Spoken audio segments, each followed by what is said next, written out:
Bismillahirrahmanirrahim. Assalamualaikum warahmatullahi wabarakatuh.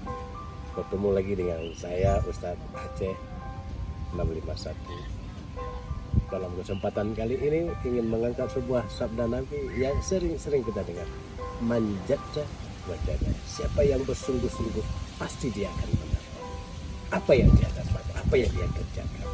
Kerja tanpa dibarengi dengan doa pun juga akan menjadi sia-sia. Makanya la yuraddal qaddara illa doa. Tak ada yang mampu merubah takdir kecuali doa.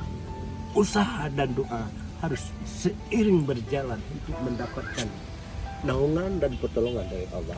Karena kita yakin bahwa rezeki itu datangnya dari Allah, dan Allah sudah membuka pintu rezeki dengan seluas-luasnya. Lihat saudara-saudara kita dalam alat-alat kerja mereka ini, mereka yang ingin mencari dan ingin membahagiakan keluarga-keluarga yang mereka cintai dengan kesungguhan mereka. Karena siapapun yang bersungguh-sungguh dalam usahanya, pasti kata Allah, pasti kata rumah, dia akan mendapatkannya walaupun hanya sedikit. Rasa sedikit itu disyukuri, karena sesungguhnya asyukuru wal irtiraf wal qiyamul bil hikmah.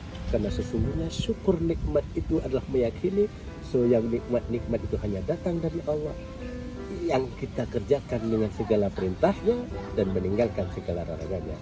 Usaha kerja keras adalah merupakan kewajiban yang diperintahkan oleh Allah kepada kita.